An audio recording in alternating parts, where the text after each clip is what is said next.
get him in live through the technology that we have here and have him present in that fashion. So that's the plan. I'll mute myself here. He's Adam Marriott, and we're trying I think I got it. to patch him in. Paul? Hello?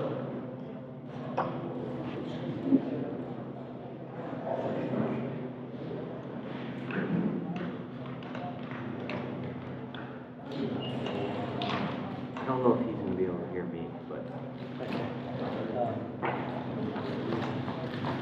You guys hear me on the other end? Yes, can you hear me? Hold on, text. Okay, so you guys can hear me loud and clear. I'm texting, yes. Okay, perfect. So I'm just gonna, if you guys have questions, I guess I can't hear you. So if you have questions, I guess type them into the chat box that's there, and they'll show up on my end as we go. But I've just spent 3 hours looking at Staten Island, which was fun. I'm forever against the New York Marathon for the rest of my life. I'll never support that event ever again. So first of all, I apologize for not being there in person, but I did everything right. I got up at 5, left at 6, and then proceeded to stare at the back of the truck for a few hours. So without wasting any more of your time this morning, let's get into it. I always start with showing this graphic every time that I start a pitching seminar, and it's Dennis the Menace. If you're racing me right, how come I get in so much trouble? We do understand that we are at a critical point in baseball where injuries on the rise, kids are leaving the game, and more players are coming from outside of this country than inside of this country. So we're doing such a great job as coaches, and I'm lumping myself into this group as well. We're doing such a great job as coaches, as leaders, as parents. Why are we losing? Why do we have more medical information than we've ever had before? We have techniques to repair, we have techniques to diagnose, we have all kinds of strength and conditioning protocols to prepare players. We know more about the mechanics of swinging and pitching than ever before. Why are we losing? And why do we continue? Why aren't we producing with all that information, all that technology? Why aren't we producing like the super players? Where are the players that are hitting the ball for higher averages? We've yet to produce another Ted Williams. We've yet to produce another Nolan Ryan or Greg Maddux. So where is all that? And so I go into the problems that we face in this community is bad information from good sources. So I always talk about 3 types of coaches that we want to be very wary of. And I was actually 2 of these coaches during my tenure. So anything that I say, please understand, I'm lumping myself in and taking responsibility for this as well. So there's the traditional coaches, there's the talent coaches, and then there's the scientists. So let me take you through each 3. The talent coach is the guy that has the blurbs, the buzzwords, the sentence fragments, the things they yell out in the game, and they sound good. They sound like they're all part of something, but they're not really part of any complete program. They're just kind of like the things that we've always yelled out at baseball games. And the question I always have for the traditional coaches is why? Why do we do that? Why is that important for a kid to know when he's standing in the box? Why does he need to be coached while he's trying to perform? And I've yet to get a good answer from the traditional coaches. The second type of coach is the talent coach. This is by far, I think, the biggest gap we have, is where we go to somebody who is really good at the game, thinking that they'll be able to transfer their ability to us. So I always start with Randy Johnson. Randy Johnson, obviously one of the greatest pitchers of all time. This is a page from his book called Power Pitching by Randy Johnson. This is him demonstrating the proper release point. And it looks good, right? This is what you would see at a baseball clinic. This is what you would see at a coaching convention. The only problem is, here's Randy Johnson on the cover of my book, and that's not where Randy Johnson releases the ball. So I always ask people, if there were 2 rooms, we're at a coach's clinic, and you had the choice to go listen to me or a chance to go listen to Randy Johnson, who are you going to go listen to? Everyone's going to go listen to Randy, right? But the problem, and there's an experiential factor I do not want to ignore. There's obviously things that Randy Johnson would know about pitching, from being on the mound and striking out, whatever it was, 5,000 people. that I will never know. I'm not talking about that. There's definitely that benefit to working with players that were talented. But more or less, that Randy Johnson doesn't know really what he did to be successful. More so that when the camera guy said, hey, let's take a picture of the optimal release point, that's what he demonstrated.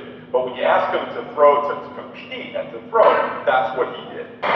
Here's a picture of Don Mattingly. I love Don Mattingly. I know this is blasphemy for all of us in this tri-state area, but this is where Don Mattingly thinks he is as he approaches the ball. This is from his instructional book. The only problem is that's not where he is when he actually threw a ball at him. This is where Don Mattingly thinks he is when he went in extension. But when he's in a game, that's not where he is in extension. Even the training that we see sometimes where we think it looks very sport specific or movement specific, and then we add resistance to make it resistance specific, what happens is we often end up training things that we're not doing. So, the talented coach can be somewhat of a dead end. Then there's the scientist coach. The scientist coach is the one that uses the 20-point Scrabble words, the ones that when they start talking, you don't even know if they're still talking about pitching. So here is a question posted by Inside Pitch, which is one of the trade baseball publications. So briefly describe your throwing program and the benefits behind it. And this person gave the answer. Our main focus is on personally adapted joint threshold training to create glenohumeral internal reduction deficit, a common shoulder pathology that keeps players from performing pain-free and up to their genetic potential. Throwers and pitchers are only as strong as weakest link, only accelerate and decelerate. Now, I am positive that your strength coach, Frank, knows exactly what that means. And most experts in strength and conditioning and physical therapy, they know exactly what that means. But 90% of the rest of the baseball world don't know what that means. And it's up to people like Frank and myself to take this and to simplify it and not confuse further. And bear in mind, I always like to point out that the keyword was briefly describe your program. So, why have we failed? We failed because our players are taught the wrong things, and then they do the wrong things right. So I'll say it again, they're taught the wrong things, and then they do the wrong things right. So what eventually happens is when you're teaching the wrong thing, a player does the wrong thing right, does the player say, well, it's gotta be me, I gotta be not doing it, or they say it's the coach is not giving me the best information. The player's always gonna go internal, right? They're kids, they're 17 years old, they're gonna go internal. And so frustration, unmet potential, and then long-term self-esteem issues start to come out of this when our information comes from a traditional place of just things that sound good in a game, when they come from the talented coach who's just kind of like, yeah, just kind of do it like I did it, and then it comes from the scientist that we don't even know what they said. So, I want us to make a few shifts. And this is why I'm very happy that you have your strength coach there, because this is, to understand pitching, is to understand what the body is actually doing and what when we break it down. We think of it as pitching, and it's not. The first shift that we have to make is you're not throwing a baseball, you're moving a weight. So if I were standing in front of you, I would be holding up a baseball and saying, you think this is a 5-ounce weight? That would be enough to change the conversation, but it's not. Once the ball gets going, that fastball weighs about 5 pounds for every 10 miles per hour. 5 pounds for every 10 miles per hour. So pick up a 35-pound dumbbell, and that's the stress that a 70-mile-an-hour fastball puts on your 12-year-old. Now that stress accumulates over time. So I'm going to ask Frank to confirm this, and I can't hear you guys, so I'll just assume he did. The pitching motion is a rep. So I'll just trust here that everything's working. So Frank, in your gym, if you saw somebody doing curls, and on, let's say, the 8th, 9th, 10th rep, they started bending their knees and arching their back and leveraging the weight up, would you tell that person to finish the set, or would you tell them to put down the weight? Put down the weight. assume that Frank said. Do you want to text that into? So here's the thing, is that what the strength and conditioning community has understood for years and years and years is that if you're not doing a perfect rep, you're putting yourself at an enhanced risk of injury. And that chance of injury increases when you increase the load, right? So if you're doing a curl and that curl gets heavier and you don't have the strength in your biceps, and I'm not advocating curls for baseball players, just an analogy. When you don't have the strength in your biceps to complete that curl, then you recruit from your knees, you recruit from your lower back, and you leverage it up. So no strength coach in the world would see someone performing an exercise with a weight, and a baseball's a weight, and tell them when their form breaks down to continue. Nobody would do that. So if they're saying when your form breaks down, I just saw that text, Roger. When form breaks down in the gym, I'm sure Frank would say, put the weight down, or lower your reps, or lower your weight, because if you continue to do that, you're going to get injured. But in baseball, we don't do that. In baseball, if a kid's form breaks down, he starts to lose control, we go out, we ask the 12-year-old, the 13-year-old, the 10, can you finish the inning? Asking a 17-year-old and under, can they finish the inning? What does every kid say? Yes.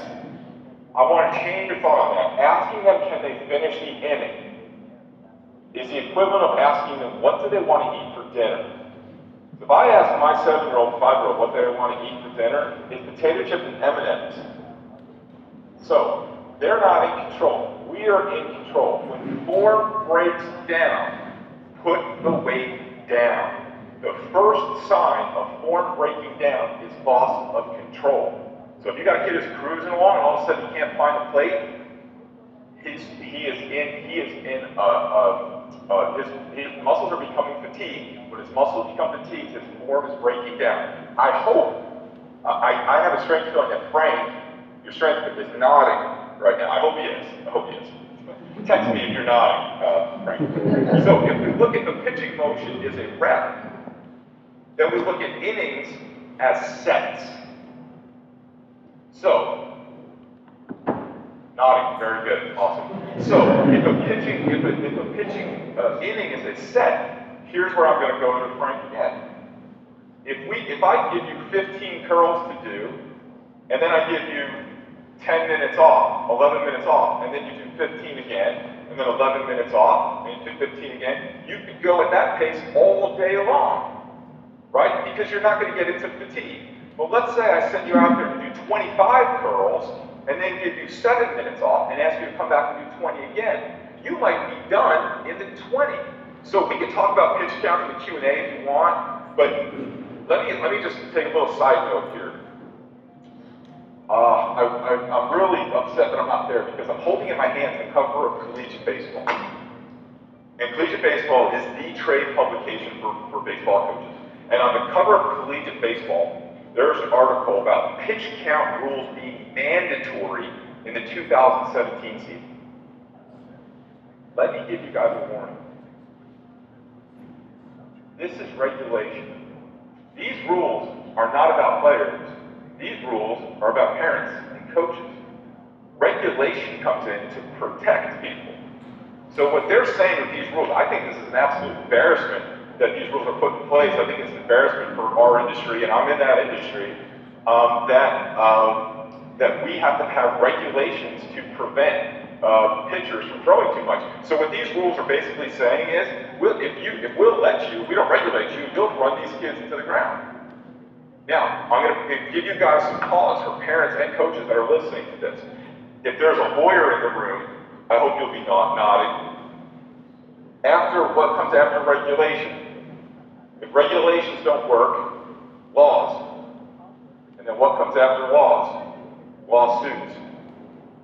And it's going to come down to some guy who's going to go D1 or is going to get drafted, and some coach is going to throw him too much, and he's going to hurt his arm, and he's going to drop in the draft, or he's going to lose his scholarship. And I'm telling you, it is coming, and we do not want to be on the wrong side of history on this one. So innings are sets. And so we have to somehow be able to manage those sets, right? Now, the game is the game, and they want to make the game quicker, right? I get it, I totally get it. But what they're going to do by making the game quicker is they're going to run pitchers into the ground. So, here are the two shifts that we make. Now, here are the four pillars. I always use this example of building a building, right? That pitching is a 5-story building and we're going to build it, okay? So, if we're going to go build ourselves a brand new building, the first thing that we need is fertile ground, right? We got to make sure there's no like sinkholes or garbage dumped in that, right? We got to make sure that the ground is solid. So, for your young pitchers, your first step is getting a physical therapist or an advanced strength coach that really understands this. I run a mastermind with 70 strength coaches in it here in New Jersey, and I will tell you these guys are getting very, very, very good at what they can understand and evaluate in the body. So what I mean by fertile ground is you got nothing tight. You don't have anything that's inhibiting your mobility, you have no issues with mobility and flexibility. You have stability in the right places. I'm sure Frank can take you through a mobility stability chain of how the body works. But more or less, what you want to make sure is that there's nothing wrong. Because here's what happens. Pitching, I always use this kind of definition. Pitching is like screwing yourself up. There's no way you cannot pitch and not create what we call biomechanical adaptation patterns. What does that mean? That means the way the body's used is the way the body's going to adapt, right? So what that essentially means is that as pitchers, you're a right-handed pitcher, you're making a lot of left-hand turns, right? So it's like rotating your tires. If we don't rotate our tires, we know what happens to the structural components of our car. Same thing happens to a pitcher. You have a pitcher who now, at the end of November, whatever today is, has been throwing for 6, 7, 8 months. He's been a right-handed pitcher, been making a lot of left-hand turns. So what you need to do now, your first visit is to go see a physical therapist, go see a professional like you have in Frank that's connected with your organization, that will take a look at you and evaluate you from feet to fingertips. And the first thing you want to do is correct anything that could be wrong. So fertile ground. So if we're going to build a building, we want to make sure we fill those sinkholes and clean out the garbage, right? So that's what, during the season, you are accumulating garbage, for lack of a better analogy, in the way that your body's moving. You kind of have to undo it, right? So that's where a physical therapist comes in, or a highly advanced strength coach like you have. Then you have the architect. That's me. I'm an architect. I'm a pitcher. I'm a pitching coach, excuse me. I'm going to show you what it's supposed to look like. I'm going to show you where it's supposed to go. I'm going to show you how it's supposed to move. And that's what I'll do today, okay? But you're going to see when we get into the mechanical section, you're going to see how these two things move together. After we have fertile ground, so there's nothing wrong, or we've done some correctives to put things back in place, the architect now has decided this is what we want to have happen. Now the architect and the builder is like the holy union here, okay? The builder is the strength coach. So you're going to see as we go through here, if I want to have mechanics, you need the strength to be able to support mechanics, because what do we want to have happen in a game? We want to be able to repeat our mechanics 80 to 120 times per game, maybe more with bullpen and in between innings pitches. And in order to repeat that, we need to have the foundational and functional strength that supports the repetition of those mechanics. Without that, so if you're just going to a pitching coach and it's like a bullpen and the pitching coach is nodding, do this, do that, don't do this, try that, you're missing half of the equation here. So all the coaches in this organization that you guys have them, turn to your pitching coach and turn to Frank, and those are your new best friends. Put them together. The coaches that are in the room, take this to the bank. A lot of pitching coaches get very wary of sharing credit. I've experienced this on so many different levels. So, Frank, you can text me the answer to this. Frank, who's the strength coach of the Chicago Cubs? Not Well, sure. who's the strength coach of the Cleveland Cavaliers? He might know it because he has an insight into the industry, but I'm going to tell you that I'll bet you most of the people in that room can't name who the strength coach of the Chicago Cubs were. Not sure, exactly. Not sure, and here's why. But you all know who the manager of the Chicago Cubs was, right? Nobody is going to go, no pitcher is going to pitch a great game, and the announcer is going to go, boy, the strength coach really got him going today.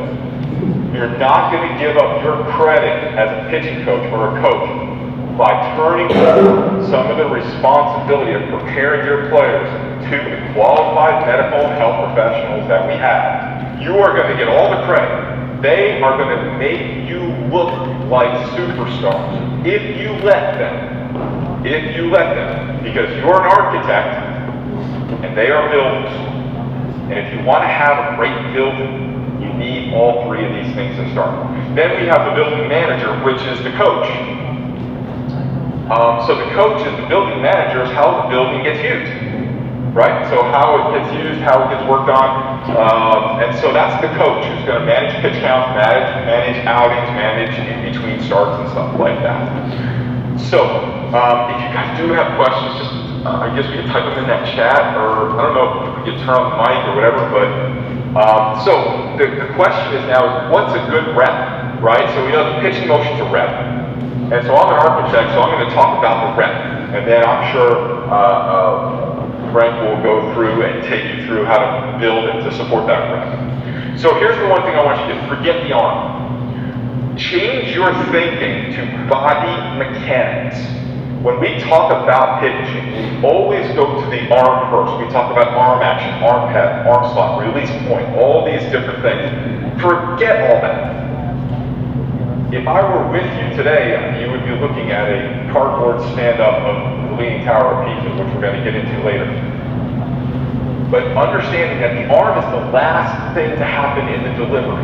Whatever the arm does is a byproduct of everything the body has done before it. That's why we talk about strength to support mechanics. So, 93% of your body weight is your body minus your arm. So if you take off your arms, that's 93% of your body weight. So if you're looking at velocity, it's what was it, mass times whatever that is, force times mass times distance, whatever that equation was. But 93% of your body is moving towards the target. That's going to define the position that your arm goes in. So don't forget about the arm. Stop thinking about the arm slot, arm action, all that stuff, and focus in on what the body is doing. The body delivers the arm, and then the arm will deliver the ball. But the way the arm action, arm slot, everything that happens all goes into how everything works together. And I'm going to show you guys. Hold on. I'm going to show you guys some videos here of some stuff in a minute to kind of show you how this all fits together. So focus on the body, right? So there is a timeline of the pitching delivery. This research comes out of the Dato Institute, very research. The timeline, somebody could write on the board there, is 1.4 seconds. That's about the average delivery, about 1.4 seconds. The first second of that delivery is from the first movement to the time your foot gets on the ground. That is the first second of the delivery. In the other 4/10 of a second, everything else has to happen. It's like a tornado of events that happen in that 4/10 of a second. So there has been research that says 80% of velocity comes from rotational forces, which I agree with. But 100% of the ability of those rotational forces to work comes from a properly positioned lower half. That is all in the first second of the delivery. I'm going to come back and tie this up a little bit. In that timeline, we also have to understand that there's energy links. So I'm sure Frank can probably go through his delivery, but basically when the front foot hits the ground, energy gets passed from one body part to the next. The ankle, the foot, the ankle, the shin, the knee, the hip, all the way on up. So the ability of that energy to efficiently flow up the body into the baseball all has to do with the proper sequencing of mechanics, which all are supported by strength. Then there's laws of inertia. So when people argue with me on these things, I always say, talk to Sir Isaac Newton, don't talk to me. There's laws of inertia, there's laws of motion. So an object in motion stays in motion, an object at rest stays at rest, and the equal and opposite reaction. We're going to talk about that in a second. Then there's a principle of forced continuity. And what forced continuity is that once you make a bad movement, it's impossible to get back on track with the 1.4 seconds we're talking about delivery. So, the minute we take an inefficient movement, you have set an inefficient pattern. It is impossible in that period of time of pitch and delivery to have an inefficient movement and then become efficient during the delivery. So, all that being said, the most important things that we can do is the start of the delivery and focus on the first second of the delivery. I'm going to tie all this up. So let's look at some visuals to get an idea. First of all, mechanics are mechanics. Whether you're a 12-year-old or you're Roger Clemens, this was probably in the pharmaceutical era of his career. I hope you guys laughed at that, that's a joke. But here is a 12-year-old pitcher and Roger Clemens side by side. Here's a 12-year-old Japanese pitcher from the Little League World Series and Greg Maddux, same position. It's that same Japanese pitcher and Pedro Martinez. Mechanics are mechanics. Well, it doesn't matter if you're 12 or you're 47 or 27, whatever, they are mechanics. Good mechanics are good mechanics. Bad mechanics are bad mechanics. Okay? So the same things that your 12-year-olds and 11-year-olds and 10-year-olds have trouble with are the exact same things that major leaguers struggle with as well. Dontrelle Willis, who's the young man to the left here, is an announcer right now. I think he's 33 years old. This guy should be in the prime of his career, but he's a prime example of mechanics kind of guy. Did not have the proper architect and clearly not the proper builder. And what happens is, over time, these patterns become ingrained, and then you have to kind of go back to the fertile ground. You got to go back to the person that kind of, undo what's the patterns that have been created. So we talked about the 5-story building. The most important part is laying the first brick. So we go back to that first second of the delivery. That's why it is so crucial. Because the way you lay the first brick is the most important part. So, assuming you guys can see my mouse here on the screen. So if we look at this building, right? If we were going to build, so let me back up. Let's talk about fertile ground first. Physical therapist, advanced strength coach who knows the body. There was a problem here with the foundation, right? Without a doubt. So if there's a problem with the foundation, here's why you guys should be focusing on now is getting in with your strength coaches to get yourself kind of organized better. If I were to build on top of this building, what would happen? If I were to add floors, add strength, add velocity, add force to this building, so I'm sure Frank knows this guy named Ray Cook. There's a quote that says, "Don't put strength on top of dysfunction." So this is dysfunction, and adding more floors to this, what would happen? It would break, right? It would fall over. Now, here's the very interesting part. This floor is the most degrees off. This top floor is the most degrees off. So if we were to rank these floors and say which floor is the most degrees off, it would be this one. This is the most screwed up floor of the whole building. But if this were going to break in half, where would it break? It would break here. This is the most screwed up part. This is where it would break. But this is where the problem is. So on a pitcher, the release point's the most screwed up. Here or here is where they break, but the problem is here. Here's where the problem is. Notice the angle of his shin. Notice the angle of his spine. It's not the jersey, his spine here. They are identical. Notice the angle of his spine. Notice the angle of his shin. They are identical. So what we know now is this. Each floor of this building is a consequential floor. That means this floor can only do what the foundation did. This floor can only do what the first floor did, and so on and so on and so on and so on. So, this is where it's screwed up. This is where it breaks. This is where the problem is. So all flaws, stride direction, stride length, front leg swing, rushing, flying open, inverted W, head falling off, lug pull, arm pad, arm action, release point, long arm, sharp arm. All of these problems happen because somebody laid the first brick wrong. So, here is a position that we've kind of been made popular for, the power angle. When most traditional coaches or even talent coaches will talk about stop at the top, show your number, show your pocket, twist, get collected, stay back over the rubber, all the things they say. The best pitchers in baseball have never done it. So if you look at Pedro, Maddox, Clemens, and Johnson, these are statistically the best pitchers of the last 25 years. This is what you get. On the bottom, you have Jake Arrieta, who will be a casualty of it. I know he pitched a couple of good games. They are good games. But let's not forget that for the most part of his career, most part of his season, he declined rapidly.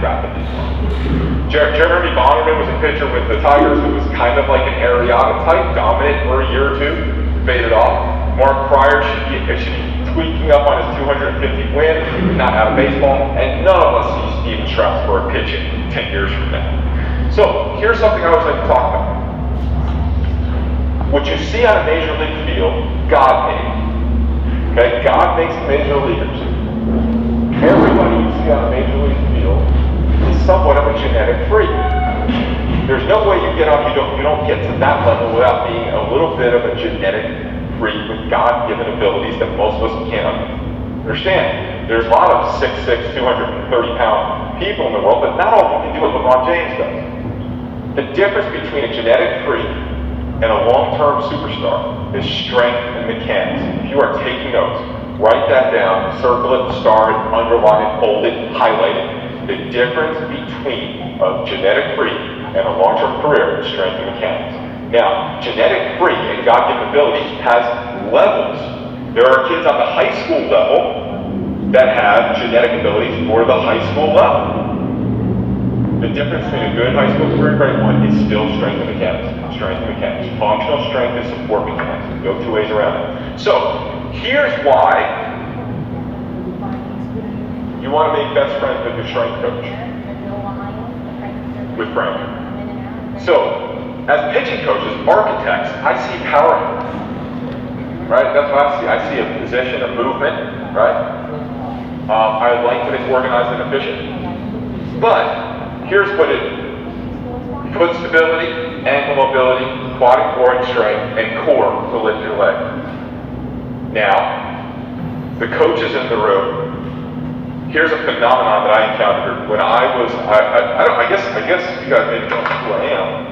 I should have told you some of that stuff beforehand. But I'll tell you all the stuff my mom is proud of later. But the greatest highlight of my life is I've been Yogi Berra's camp director since the year 2000. And as a side note, everything you don't believe about Yogi Berra is true. Sweet, humble, honest, beautiful man. Miss him every day. I'll be happy to answer any Yogi questions. So my first camp, what I did is I invited my pitchers to because it was a little kids camp, you know, like 9, 10, 11, 12. So I invited my high school, college pitchers. It's kind of like a reward for working hard. But they would get to work the camp and they get to meet Yogi and that kind of stuff. And so I said to one of my pitchers, my senior pitchers, I said, hey, why don't you go over there and take those 9-year-old kids, give them a little pitching lesson. And I walk over, and to much to my delight, he's giving this incredibly lucid and incredibly thorough pitching lecture to these kids, which I thought was phenomenal. But the mechanics that he was teaching and the mechanics he understood, and then he was able to transfer to a little kid, those mechanics he couldn't do. So he knew it, he could teach it, but he couldn't do it. Here's why. If you have a player who's got a jammed up ankle, who's got a problem with his foot, who's got a weak quad or a weak groin, by the way, if you're going to pitch, that groin is going to get super tight on your throwing side. Super tight, it's going to inhibit. I'm not going to get into that because when there's another expert in the room on this, I will defer to that expert. And your core, the strength of your core to be able to lift your leg, this is all timing of your delivery. If my pitcher has a jammed up ankle, he understands the power angle, he sees the power angle, and he knows it, but he can't do it. And the reason why he can't do it is because of his ankle. How many pitching coaches in the room know how to rehabilitate a problem ankle? I'm assuming no hands went up, because my hand did not go up. So this is where the architect and the builder and the fertile ground need to work together. Because remember, every year you have to reevaluate fertile ground. So if I have a pitcher, the first thing you do, if you have a pitcher who is losing control and has problems in performance or is coming off the season, the first thing you do, your first visit is to Frank's office to get evaluated, to get looked at, to get repaired, and then to build up again. Because now what your strength coach is going to help you do is help your body be actually able to do the architecture, the mechanics that we want them to do.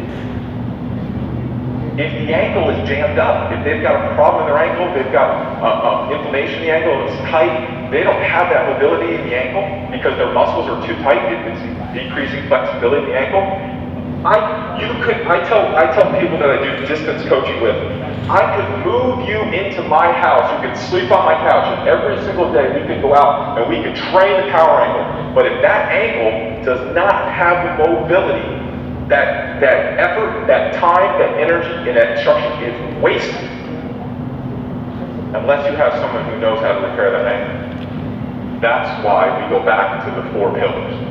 Fertile ground, physical therapist, advanced strength coach like you have. So everybody turn to Frank in the room and say, we're best friends.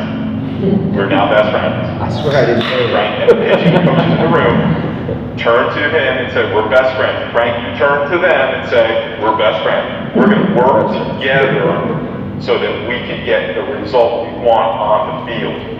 Now, I got a little bit off track here. Let me show you some historical examples of power angle. Carlton, Whiteford, Gaylord Perry, power angle. Warren Spahn, Necro, Catfish,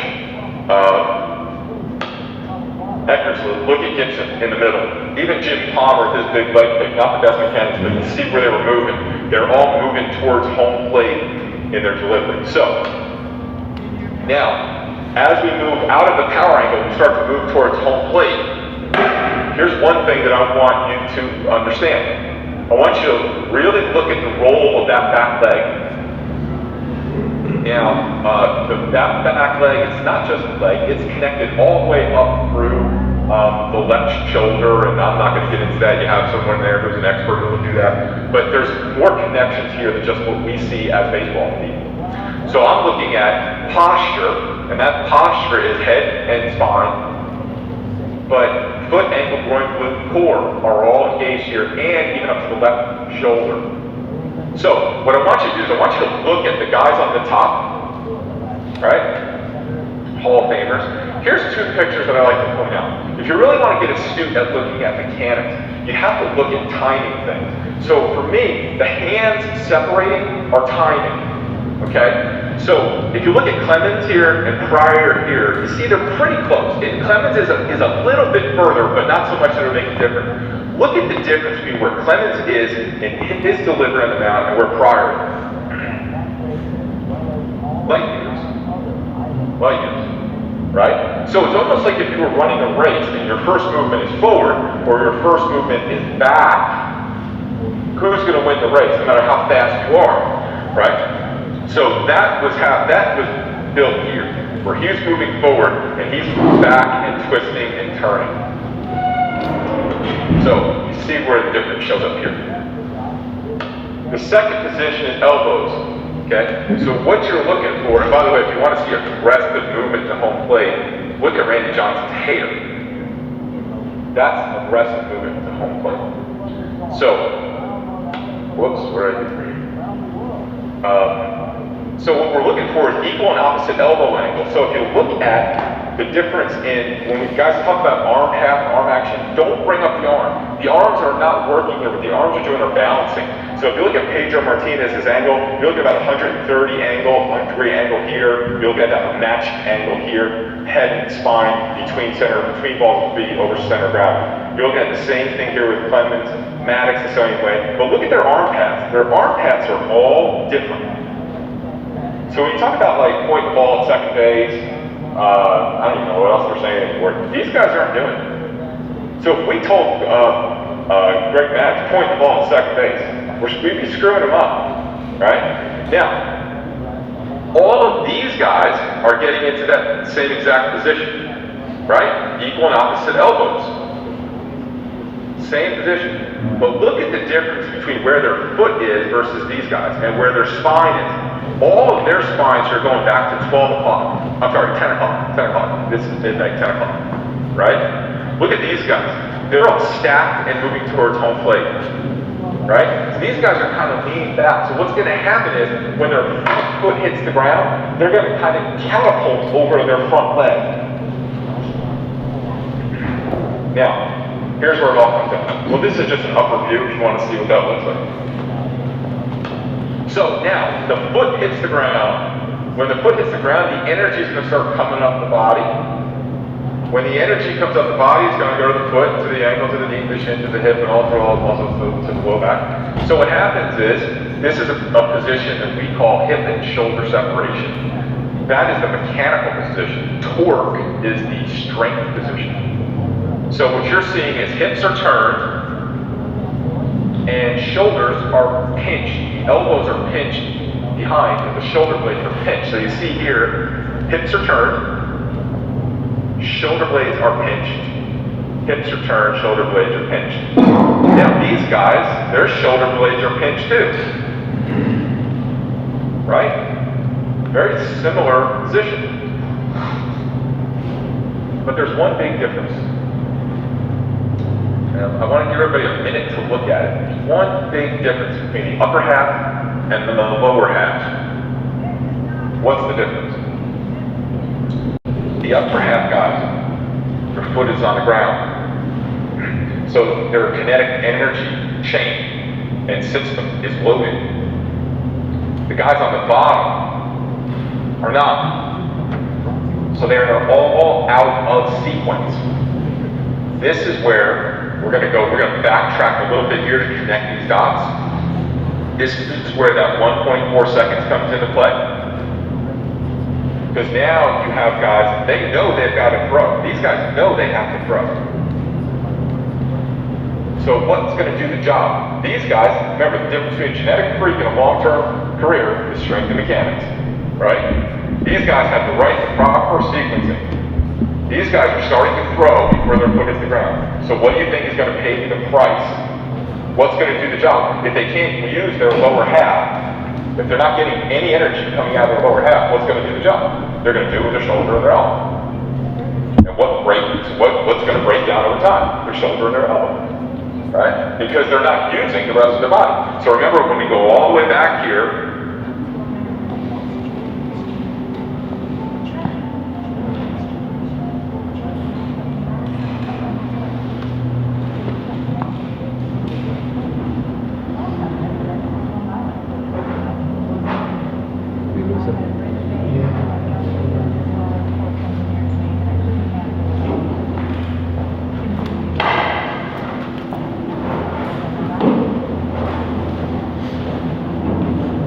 set up.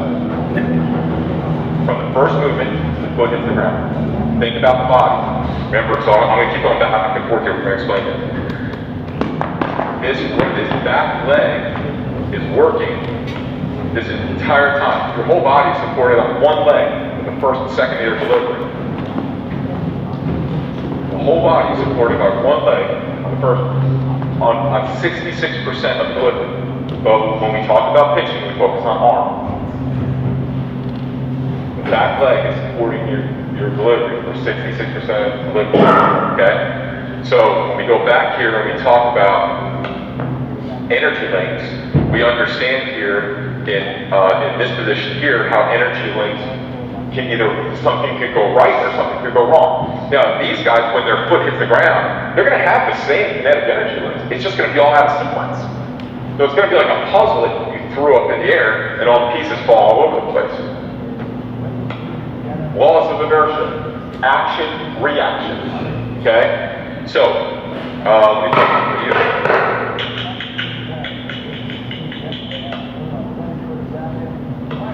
Okay. You're gonna look at it. No, wrong one, hold on.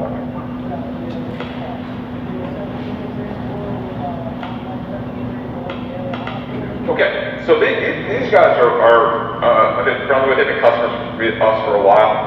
So I want to take a look at some of these things all together.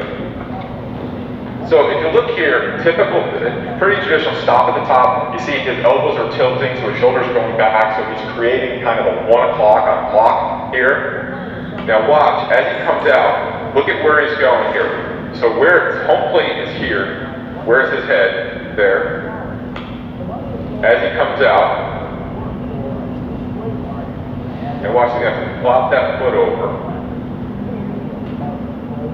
Now, see how the lower half kind of shuts? See where the head's going? So when you go, you rotate back, now you set a course that's going this way. As he's coming out, so this is, all his initial movements have taken in towards first base, right? He's throwing towards first base. Now what does he have to do here? He's got to turn this thing around, right? He's got to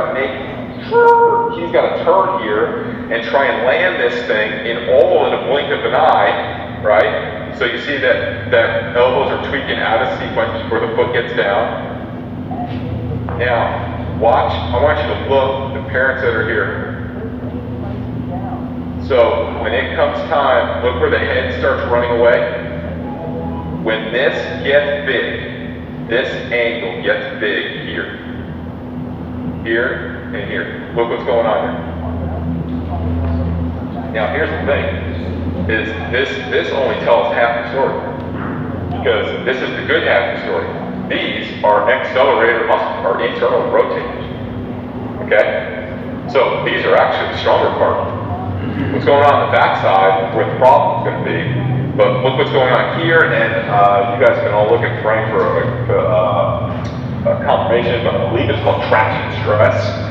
That happens when this is going one way and this is going the other way, and it just kind of pulls in two opposite directions.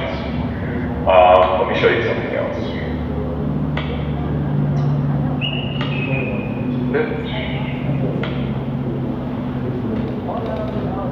Well, that's actually a pretty good one. So let's look here. This is actually a pretty good one. The kid getting into power angle here. Look at his first movement when he comes out. Very aggressive towards home plate. And for you younger guys in the room,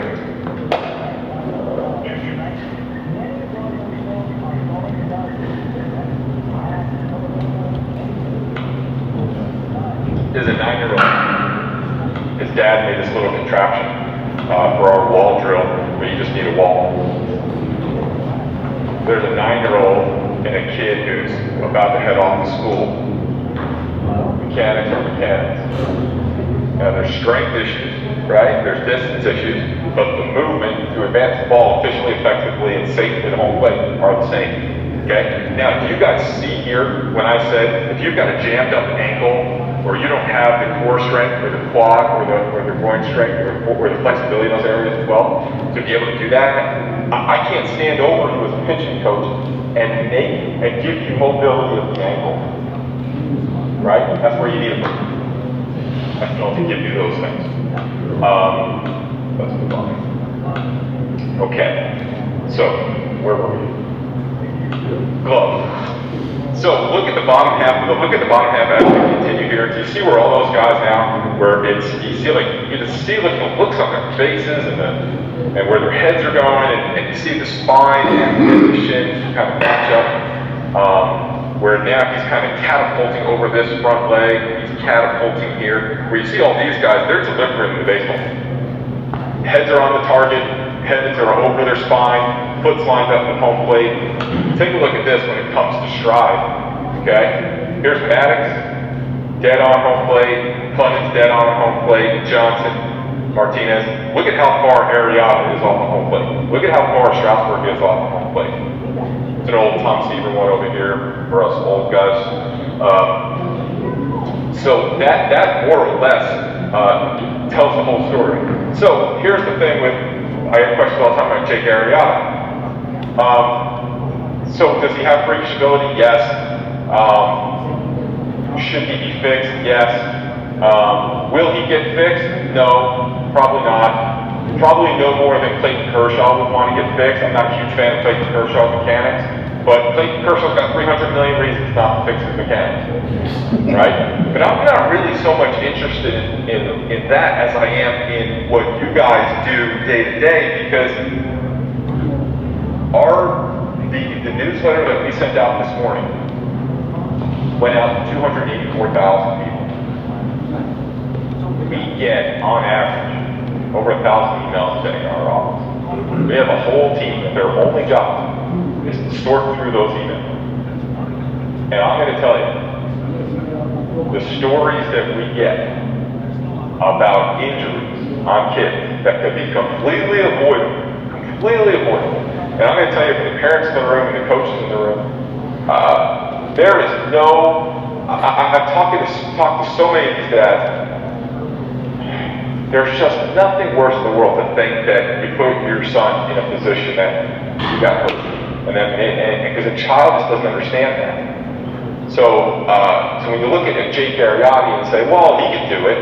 Well, I don't know Jake Arrieta from a hole in the wall. So I have known guys that say, you know what, if I get one contract and I make $50, $60 million and I have Tommy John surgery and I come back a year later, I've got that money in the bank. I'm not changing anything. Those are very few and far between, those people. Bear in mind that there are 6.4 million kids playing Little League Baseball right now. There are 1,000 major leaguers. So keep that into perspective. Now, if we do everything right, we do a thing that we get visual velocity. You can write this down. 1 foot of distance from home plate equals 3 miles an hour in the hitter's view of the pitch. Let me give you an example of that. So here's Cole Hamels and Greg Maddux. Cole Hamels is about 6 inches taller than Greg Maddux, but Greg Maddux releases the ball nearly 8 inches closer to home plate than Cole Hamels. Doesn't mean Cole Hamels can't be effective. Genetics for him. But is he going to have the career that Greg Maddux has? I don't think so. Okay? But the difference is when you have functional strength to support mechanics, you will get a release point that is closer to home plate. That, closing down that distance, gives the hitter less time to react to the pitch. The less time they have to react to the pitch, the harder your pitch is going to look. Also, all of your pitches will be breaking closer to home plate. So you got curveball, you got sinker, you got changeup. They will all be breaking later on the hitter. If we had all the pitchers and coaches in the major leagues here today, and we said, what would you rather have, velocity or late movement? They would all say late movement, every one of them.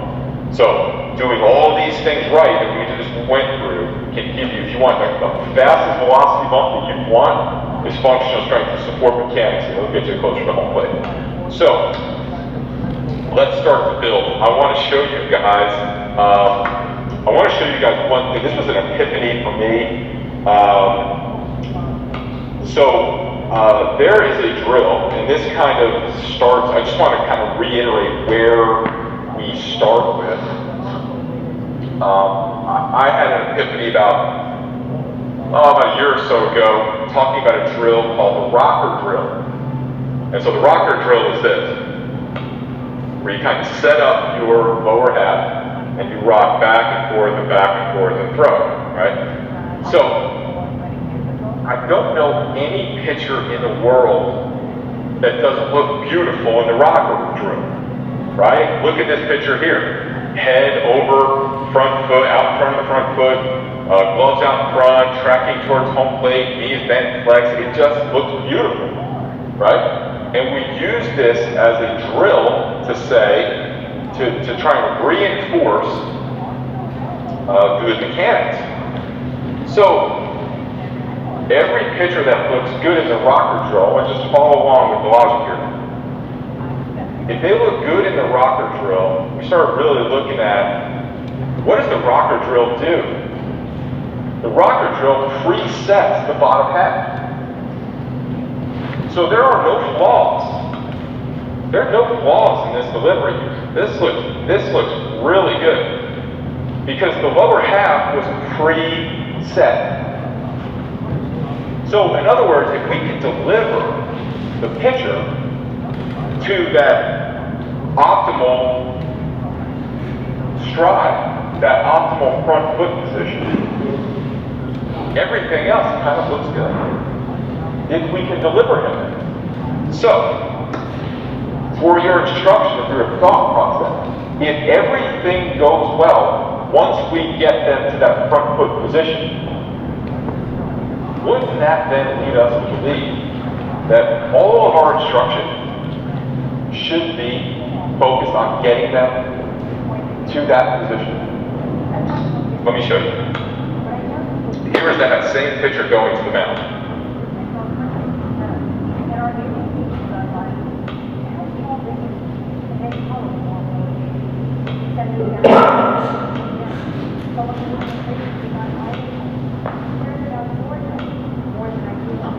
Those are two very, very different deliveries. So one, on the mound, I see that leg straightened out. I see the head coming back towards the first base side. I see the spine kind of a little bit more straight up. I see a release point that's higher and not as far out in front. So, when we put this pitcher in the optimal stride position, everything flows better. Everything we should do should be then optimizing that stride position, because it is 66% of the delivery. So, as pitching coaches, we can do drills. There's things that we can do, without a doubt, right? To optimize that. We have a series of drills, which, due to my absence here, I'm going to hook you guys up with something to help make this simpler for you. But there are some things that we can do. But I want you guys to think about it like this. And if I were there, I would write this out, so I'll just do it on here. Okay. So, 1 second. You're on one leg. Alright? So Frank will go through the specifics, and I'm sure he'll name everything that goes on. 1 second, you're on one leg. That is stride position. We know I was getting the text, ACCO Pro, FaceTime Q&A. Yeah, sure. I just tell me how to do that. I actually think I might be able to turn it on with GoToMeeting. So 1 second, you're on one leg. That determines your stride position. We know that the lower half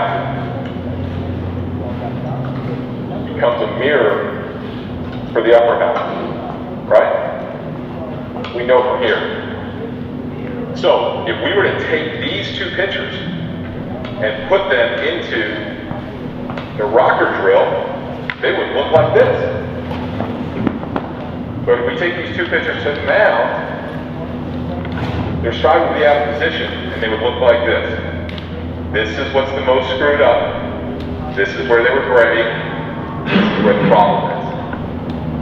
We go back to this. How we lay the first brick is the most important thing.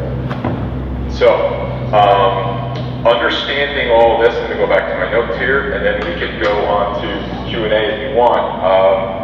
Joe, so 1 second on one leg. Go pitching coach. Because if we're going to be on 1 second, one leg, we understand that. What do we need here?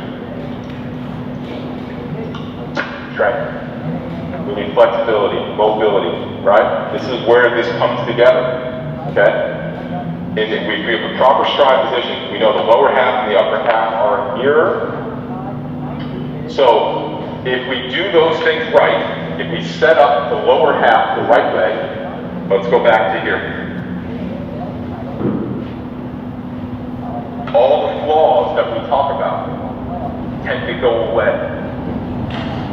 They tend not to show up. So, if you have somebody who's talking about arm action or arm slot or release point, all those things, understand that release point's taken. The upper half is a mirror of the lower half. If you want to change the upper half, you have to change the position of the lower half. If you want to change the position of the lower half, you've got to now change the first movement. You have to lay the first brick right. Power angle. Aggressively moving towards home plate. Line up elbows, equal and opposite. Don't mess with the arm. Now, by the way, if you get the first second of the delivery right, you get the rest right. It's very hard to screw it up. Very, very hard. Now, that is not to say that you can't have problems, and I don't know, Frank, I could go into this kind of stuff, but I'm going to leave that to you. But there are things like, I'll just touch real quickly. There is a muscle called the levator scapula. If that is tight, that is going to pull your scapula out of position. It's connected to your neck. You can have great lower half mechanics. If that thing is tight, you're going to have mechanical problems. Right? But again, as a pitching coach, how many pitching coaches in the room knew what the levator scapula was 10 seconds ago? And now how many pitching coaches in the room are qualified to, first of all, relieve the tension and the stress of that muscle, and then build up all of the other muscles in the area that are going to support and give that stability and hold that plate? Not me. Not me. I'm not qualified to do it. I've been doing this for 23 years, 24 years now. I'm not qualified to do it. But you got somebody in the room who's your new best friend, right? You guys are in a marriage together now. So this is all stuff that goes in, that's all put together in this continuum. But it starts with laying the first brick right. So fertile ground, architecture, builder, building manager. So I hope that makes sense. I will, before we go to questions, I made this commitment to tell this story about coaching. I kind of got, the gist of what the guys do, and I know you run a great organization, and I know where the game is going. I know the game is going to travel and elite, and I get that, but like I said, we get over 1,000 emails a day. I'm going to make my plea for you guys to reach down. So this guy right here is the greatest coach I've ever seen in my life. Now, I want to put that into context. I spent 14 years in professional baseball as a coach and a scout. At the Yogi Berra Museum, there were numerous fundraising activities where Joe Mack, Lou Piniella, the guy from the Steelers, I forget his name, Cal Ripken, Leland, Joe Torre, numerous times with Torre. And I got chances to meet some of the greatest coaches and managers of our era. And this is the best guy I've ever seen. So this little guy right here is my son, William. So William is autistic, and he's going to be fine. He's just going to have to work harder. But one of the things that happens with autistic children is when things get loud and confusing, they have sensory issues, so they can tend to shut down. So at this stage of my life, of his life a year ago, he was dealing with that and going into an environment like soccer with all these kids. This was kindergarten soccer, so God bless this man with all the power of the Lord for taking on this something that every other parent on the sidelines just nodded. So it was great. But, so he did the one thing. My son, when he went on the soccer field, he shut down. He moved off to the side, and my son, you know, just kind of wouldn't move. And he went over, and now here I am, Joe Coach, right, sitting on the sideline. Every therapist we've had has said that you have to let him do it. Like, I can't run out there, because if I run out there when he's 5, he's going to be 17 looking for me to run out there again. So you got to trust and you got to do it. So he walked over to my son, and he's talking to my son, and my heart is like, it's pounding in my chest. What is he saying? I don't know what's going on. And he did the single greatest thing that that my son, any coach will ever do for my son. He grabbed my son by the hand and pulled him into the game. So I want to show you a video of it. So there he is in the trench coat, and that's my son number 7. And he grabs him by the hand, put on the net, and he pulled him into the game. And he pulled him to the ball, and he kicked the ball, and he went back and forth, and then little by little, my son did not need his help. And yesterday, my son completed his 2nd soccer season, and soccer is not his gift, like his father, but my son could grow up to be on the Olympic team. There will never be anyone who will do more for my child than this man did by grabbing him by the hand and pulling him into the game. So I try and teach this to coaches. We have to teach, we have to educate ourselves up, but don't educate ourselves up so high that we forget to teach down. And the future of this game is going to be in the long-term development of late developing players.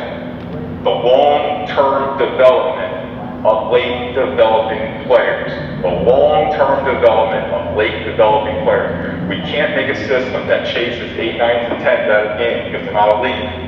Because 8, 9s, and 10s become 10s, 11s, and 12s. And I had a guy tell me the other day that Anthony Davis, I forget what team's on, Pelicans, was 6'2" when he was a freshman in high school. And he was not projecting. Steph Curry's basketball scouting report said that he had an awkward shot. So we cannot judge a kid. I know where the game is going, I get it, but let's just remember that we can't be so high that we don't teach down. So I got the message about questions. Let me help you guys out here. If you guys email me, that is my direct email, it goes right to me. Send me an email, I will send you guys. We do seminars in our office all the time. We recorded the last one 4 hours long. It is more in depth of everything that I just went over. We will set you up. I will have Andres in our office set you up with that this week. Just send me an email and just put Long Island baseball in the subject line, and I'll make sure that you get it. So Joe, I did get your message about the questions. I appreciate your time. Guys, I sincerely apologize. I am never watching another minute of the New York Marathon ever again in my entire life. I appreciate your patience. Joe, thank you for the opportunity. Brian, thank you for nodding. I hope that made sense. And guys, I just wish you the best of luck in all you do here. Okay, listen, I asked, rather than do the questions remotely, I figured we have Frank here live, right? We have access the same way. That was kind of my suggestion, that we do it that way, right? So we can turn it over to Good. Okay. All right, guys. You guys want to stand up really quick? Yeah, let's just stand up really quick. Just kind of stretch out for a second. I need to stand up. Just get some blood going a little bit, and you guys can take a seat again. I actually, I'll show a quick video just to kind of get the blood going. Gentlemen, we each help shape the minds and bodies of thousands of athletes. Now, Nike has brought us together. Better with a louder sound system. We're an elite team of trainers that are here to help athletes train harder, better, and smarter. We're a network of dream-making, attitude adjusters, and get your butt in here motivated. refined the edges of athleticism and driven athletes to the peaks of their physical potential. What can we do for you? So I always used to make fun of speakers when they would play like a pump-up video before they started talking. And now I have one of my own, so now I have to use it. So figured that would get you guys going a little bit. Just kind of look at, something obviously dealing with athletes, and I'm in complete agreement with everything that was said in the previous presentation. Oops, there we go. Dealing with age-specific training, making sure that we're doing the right things with the right athletes at the right time, I think is so, so critical.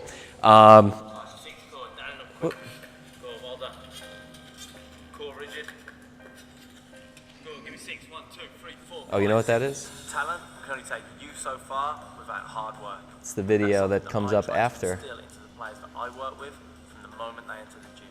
If you can become a better athlete, There we go. it will allow you to put your skills and technique. As he was getting in his car or something.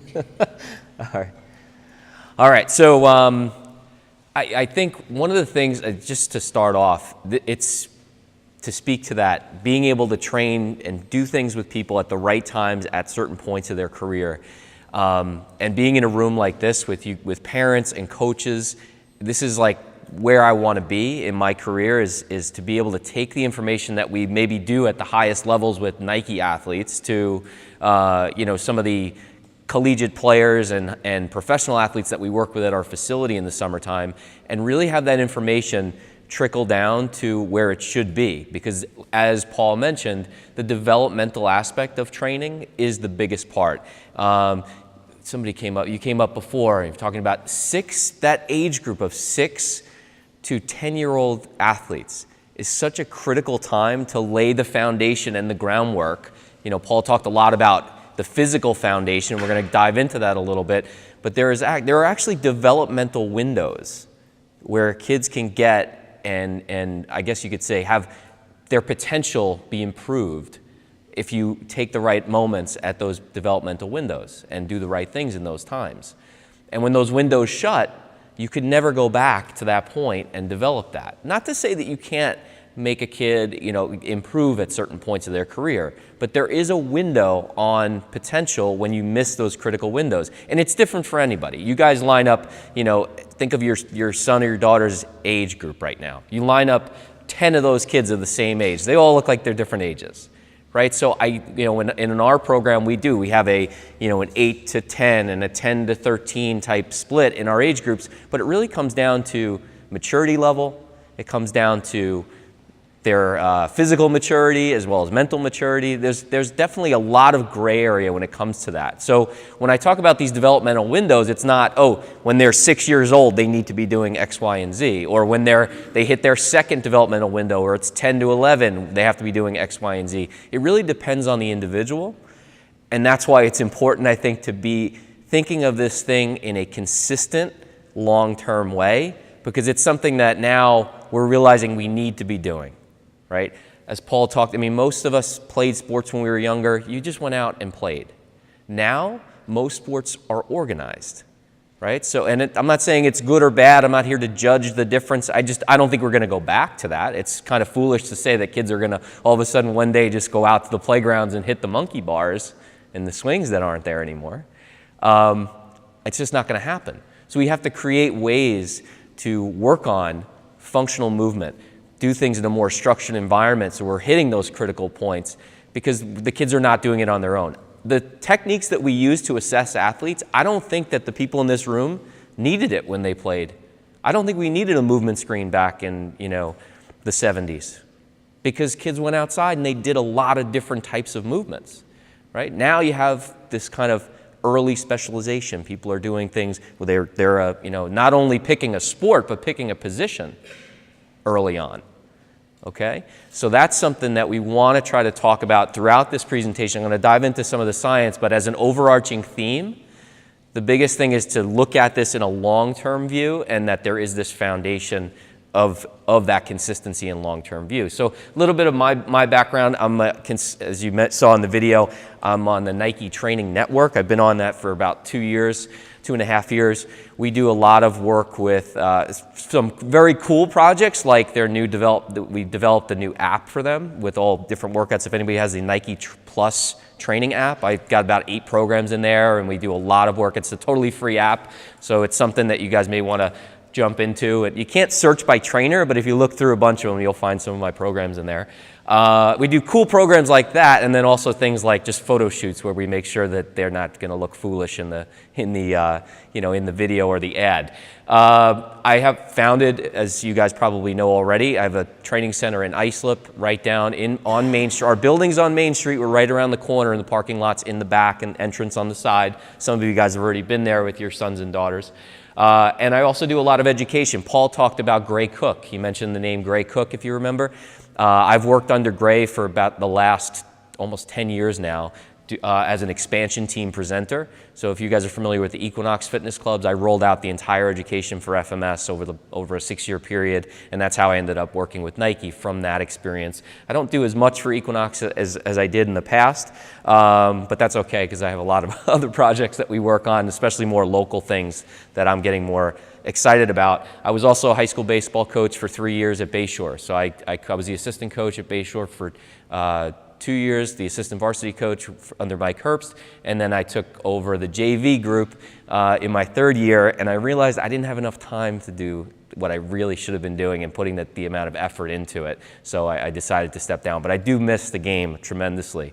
And then, what we're gonna talk about today is movement quality, speed training a little bit, strength and power training, endurance training, and recovery and nutrition, and maybe we'll get into a little bit of character stuff as well. I think, let me see, yeah, there it is. So my baseball story. So I've kind of given you like what I've done over the last few years in the training space, but I actually started out, I played 4 years of college baseball at SUNY Brockport.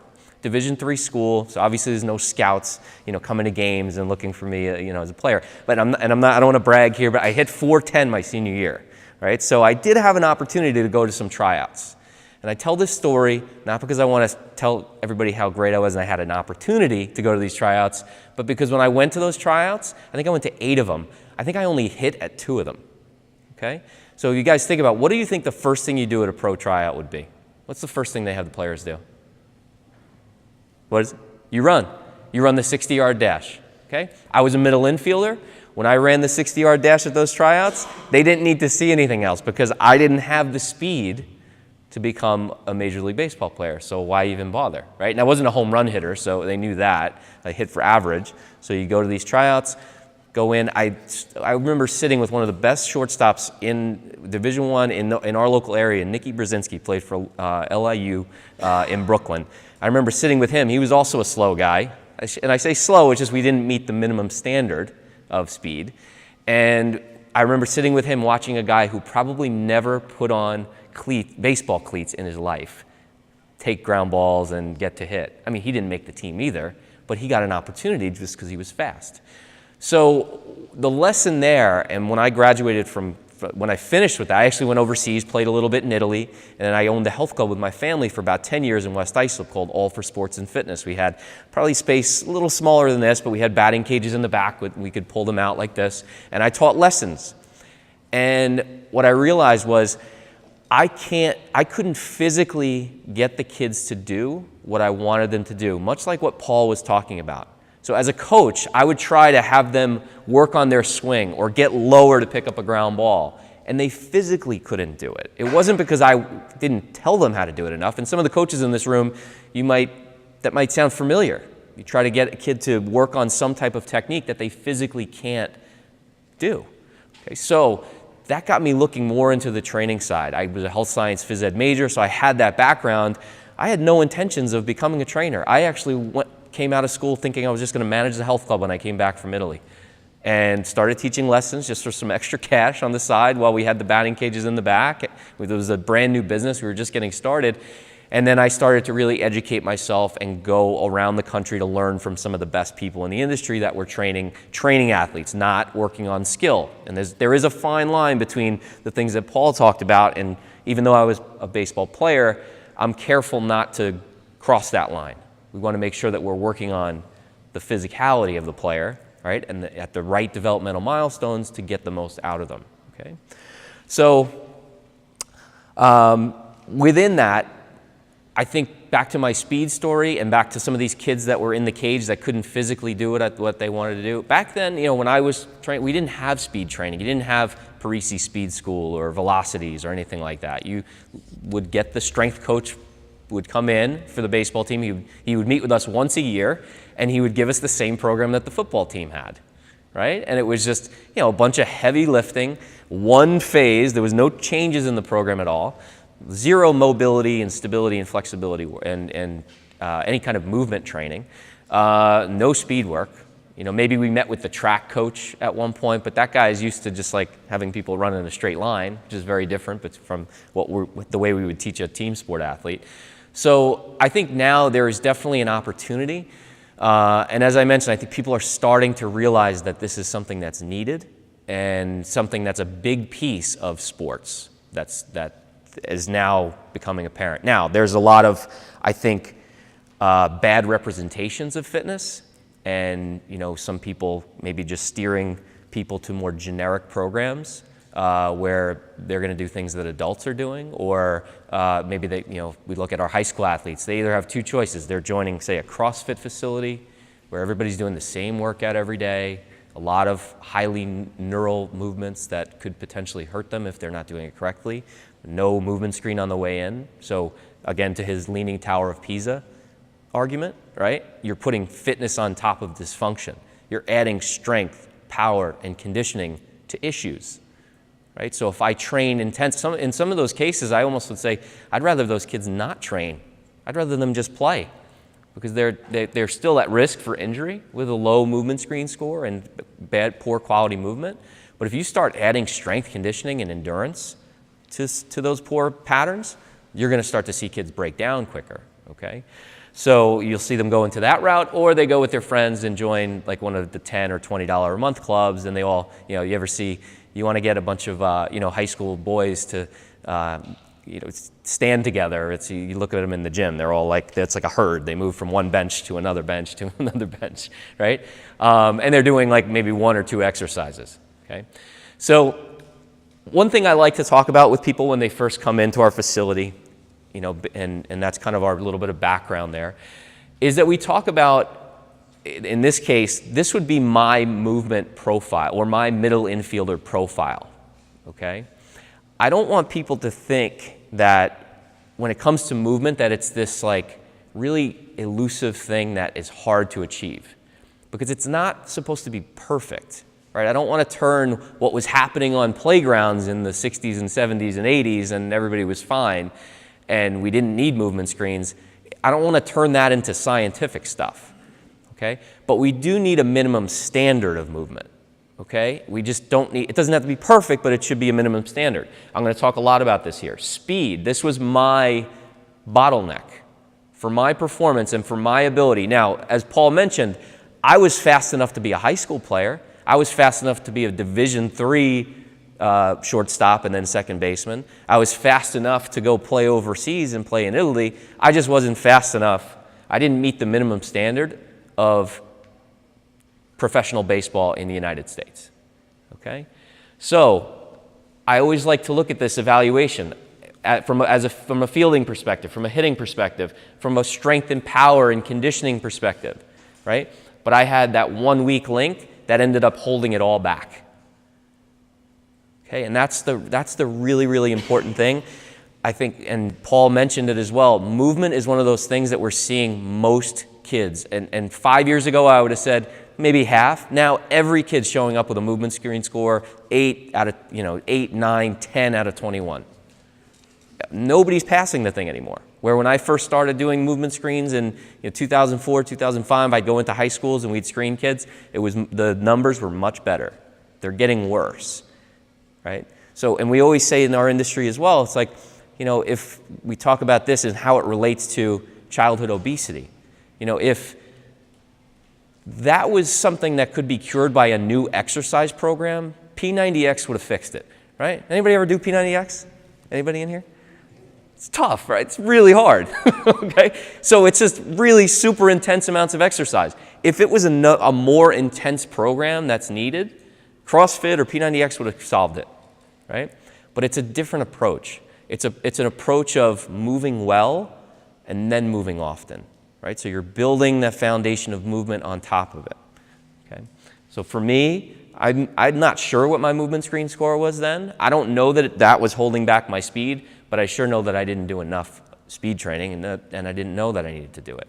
So I think one of the lessons that I did take away from that, and I've spoken at my college, I've gone back, and my coach will introduce me. I was the hardest working guy. I always was, on the bike in the gym at night, or he'd see me, catch me running sprints in the gym, right? I'd try to get well conditioned. I'd always stay really strict with my, workout regimen, taking ground balls, extra stuff, staying after, hitting in the cages, constantly working.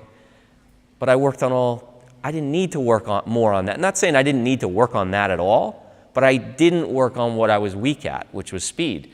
So it's the right hard work. You want to direct kids in the right way. You can preach hard work, but there should be some type of rhyme or reason to the hard work, okay? So when we talk speed development, a lot of times with this age group, I get a lot of, my son, he's got heavy feet. He's got, he's uncoordinated. He seems uncoordinated.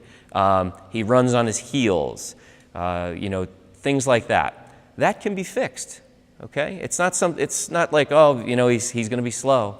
I think we're starting to realize, and people, like when I used to do this talk 10 years ago and back early 2000s and we started learning this, I would get a lot of that pushback. Well, you can't train speed, right? Or you can't teach speed, they would say. Or you can't teach athleticism. It's like, yeah, I can't make you Usain Bolt, probably, but everybody has a potential window of athleticism. So if we should at least know what we can work on to improve, in this case, speed, at least we can get everybody to their potential genetic window, okay? So, right off the bat, I look at weak links. So if we have an athlete come in, we assess them on the movement screen. If they score an 8, 9, 10 on the movement screen, I know right away that we can make them faster. As Paul was talking about the ankle is pretty important in speed, okay? If you can't get your foot, I'm on a leash today. If you can't get your ankle in this position, bring your toes up to shins, you're not going to be able to attack the ground correctly. You're going to land on your toe and thus leak energy and then push off rather than just use your foot as an implement to drive into the ground. So right off the bat, ankle mobility not only affects pitching mechanics, but it's also going to significantly affect speed. And I would say down the line, anybody in here that has low back pain, check your ankles. Make sure your ankles are moving. Okay? Everything is connected. And in our industry, we learn the body in bones, muscles, everything is separate. But that's not how it works in real life. Right? If your big toe is locked up, to make a ridiculous analogy, if you have a big toe that doesn't move well, you're going to have issues up the chain. A lot of times with high-level athletes, we see groin problems with a big toe mobility issue. Okay? So range of motion, being able to move through your ankle range of motion, your hip range of motion, T-spine mobility. Kids now, it's, and even myself, computers, phones, we're all in this position here. So, and it used to be, again, I'm starting to see this trending where it's like everybody has it used to be rotation and extension or extension issues. Now it's always extension issues. Always. 9 times out of 10, right? So, functional movement. We've got to improve. If we have a low score on the movement screen, I know I can get the kid faster, right? Because we just make them more efficient at moving. And we give them corrective exercises to be able to improve upon that. They're almost like physical therapy exercises, but you're not injured. There's a big gap, and this goes to any kids who've been injured before, which, by the way, talk about injury prevention and injury risk. Being injured, if anybody's been hurt in here before, your risk of injury goes up. Okay, so the biggest determinant that you're going to be injured again is that you've been injured before. Okay, so once you get hurt once, you have a more likelihood of being hurt again. Not only that same area, but that can affect it. There's a big gap between rehab and performance. We deal a lot with that when kids get finished. If they tore their ACL, they do their rehab and either insurance runs out or they get discharged, but they're not really ready to play. They're cleared, but they're not really functionally strong enough and durable enough to go and play the game. Okay, so another thing to think about. Strength. That is probably the biggest, we make the biggest impact on the age group of your guys and girls with just improving body strength. Okay? If I have if I'm weighing, let's say I'm 8 years old and how much would they weigh? Like 100 pounds maybe? 120 pounds? No? 70, 80? Yeah, more like that. So, yeah, 8, what am I saying? So if all of a sudden I hit puberty and now I grow and I'm bigger, but I don't improve my strength, am I going to be faster or slower? I'm going to be slower because now I'm heavier and I'm still the same. I still have the same strength level. Okay, so just improving strength with body size, right off the top. This stuff is very, very simple. It doesn't have to be, talk about different muscles and specific things. It's literally just improving their body strength can improve their speed. Technique. There is a right and a wrong way to throw a baseball. There's a right and a wrong way to kick a soccer ball. There's a right and a wrong way to run. So if you can teach proper arm mechanics, if you can teach leg mechanics, if you can teach where your foot's supposed to hit the ground, you might have a bunch of strength and a functional movement is totally clear. You're an 18 out of 21 on the movement screen. You're cleared to go. Everything is good. But if your technique is off, you run with your elbows out, you're going to be slower than you should be. And then the last one, reactiveness and power, that's more age specific. Okay, so we have to be very careful. At peak height velocity, that's when your kids are growing at their most rapid rate. Biggest takeaway you can take from this presentation, simple stuff that you can do at home. If you haven't been doing it already, in your garage or someplace where you can write on the walls, then you may already be doing it, start measuring your kids' heights. Okay, do it every month, maybe even every 2 weeks. Okay.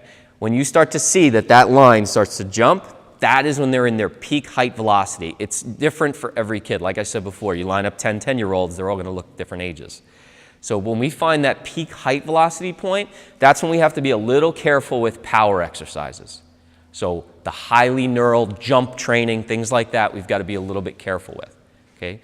Other than that, outside of that window, we can be pretty aggressive with stuff that they're going to be doing. All right. I think kids, you guys probably, when you were younger, you jumped off a swing when it was out here, and you landed and you were okay, right? I wouldn't advocate, 100 reps of that, but you've got to understand the kids are going to be pretty durable if you challenge them. You just have to be careful at that peak height velocity point, okay? Weight training, this is good.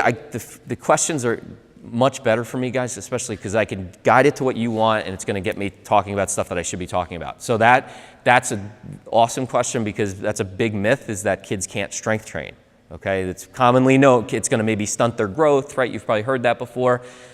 If you're having them lift insane amounts of weight, that wouldn't be good. But if we were just having them learn the technique, even if they did a lunge, you would say, yeah, that's okay. That's strength training. Right? So it depends on what type of strength training. If they're in their basement by themselves with a barbell, I don't think that's such a good idea, right? But if it's a supervised program, if it's mostly body weight exercises, if it's push-ups, pull-ups, I had a parent one time say, I read an article, it said, my son, he's 8, he's a pitcher, and the article says pitchers shouldn't do push-ups. I was like, I don't know that you should have an 8-year-old pitching that can't do push-ups, right? You flip it. It's, do we have the ability to be an athlete? Do we body weight competency, then play sports versus the way we do it? We all go play sports instead of teaching the body weight competency. And I get why that is. It's more fun to play games. But it's important to, again, a push-up, you'd probably be totally fine with that, but that's a strength training exercise, right? So it's just appropriate prescription and supervision. That's the guideline. I think there was the people in our industry, I don't know if this is true or not, but back they used to say, there was one study and it was in it was a Chinese study, and that it was like kids that were basically working in like slave camps, and they were malnourished, and that's what stunted their growth, not the work that they were doing. They were lifting heavy stuff. I forget the whole story. It was a while ago. I don't even know if it's true or not, but they say that that was the only study that's out there that says that it stunts growth. So yeah, I think that you'd be okay if it's supervised and the right exercises. The other thing to speak to that too is balance in a program. And that goes back to those kids going to Retro Fitness or Planet and they go on their own. Are they balancing their program, or are they just doing a bunch of bench press, right? Are they doing pull-ups? Are they doing pressing? Are they squatting? Are they doing some type of hinging type activity? Okay. Speed development before we move forward, guys. So those 4 things, those are our 4 big buckets we look at in the gym. We say, which one is the weakest link? Okay, so if they can't move well, forget about strength, technique, and reactiveness. Let's just get them moving well first. Okay, if they have good functional movement and their strength stinks, then we have to get them stronger. Okay. So again, we want to see all of these pieces. You need movement, you need skill, speed, power. We want them to be equal, but if movement isn't there, that's where we have to focus. And again, it's not perfect. It doesn't have to be perfect. It just has to meet a minimum standard.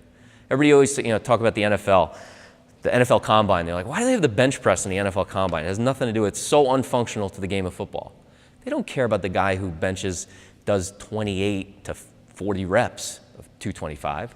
They care about the guy who can only do 2, right? They're looking at minimum standards. They want to make sure that these guys are hitting these different thresholds. And I would say that's the same for all of those tests. Okay, so you have this performance pyramid. I think this is the best way to describe it. Skill is what we all work on. It's what, even at General Fitness, it's what you guys do day to day. If your job is physical or just being able to get around with your kids, that's your skill. For the kids playing the sport, that's the game that they're playing. Performance, that's a reason why people show up at our gym. They want strength, power, conditioning. They want those things to improve. They know that if they build a stronger and a more athletic person, it's going to help them express their skill better. But we need to build that foundation first, okay? And that's movement. This, I want to make sure this is clear too. This was the best player on the college basketball team. Okay, so this doesn't have anything to do, and I'm really clear with the kids when we screen them. If you don't do well on this, it doesn't mean you're a bad athlete, a bad person. Like, it just means this is where you are with movement. Sometimes the best athletes are the best compensators. Okay, so in this case, you know that this guy on a basketball court, he's going lower than that. But he has to do other things to do it. So either his heels pop up, he rounds his back. Eventually, he ended up with a back injury. Okay, because he was playing at a high level with speed. So I like to use this analogy. Think of a golf cart. You're driving around the golf cart, and somebody takes a little air out of the golf cart tire in the front right side, and you're playing, you still have 9 holes to go. It's probably going to screw things up a little bit, but it's not going to be the end of the world, right? You're probably going to still be able to play the rest of that game. Now think about if you had a Indy car, and you did the same thing. If you took half of the air out of the tire on the right side. So the higher the performance and speeds and strength and power, the more likely that person's going to break down, okay? So you've got to look at, I like to use this analogy when you have these kids that are starting to excel, it's important to take a step back and look at it. We deal with a lot of baseball, a lot of hockey. We also deal with a lot of tennis. That's one sport right now that they have no off season. Right? They run them out to tournaments every weekend, and we see kids they have no business playing the amount of tennis that they play, and they can do it for a while because they're kids, they're resilient. But over time, that's going to show up later on in an injury or in them just in burnout, basically. Right? So is this movement acceptable for an active individual? Right? I would say we've got to look at that foundation of movement first. Paul mentioned I would talk about this, the mobility and stability breakdown. Simple way to look at this, right? And I teach this to trainers too, but I think it's a really easy way for everybody to understand. You need ankle range of motion, okay? You need a predominance of mobility at your ankle. Sure, you need some stability too, but you need more mobility than you have stability. Then you go to the knee. The knee's only supposed to do this. It's not supposed to move around. So if you have any issue at a joint above or below, and typically we say, if you have pain in your knee, look at the ankle or the hip. Look at the joint above or below. People aren't typically born with defective knees. I'm sure there's some people out there, but most of you, if you have knee or back pain right now, it's probably not because your back, there was something wrong with your back. It's because your hips were tight, or your ankle was tight, or your T-spine is tight, and every time you go to turn, you use your lower back instead of your upper back. Those joints at the bottom are really small, and they're only supposed to turn about 2 degrees. So if you're not moving the big ones, because we're tight up here, that's going to create a lot of havoc on your lower back.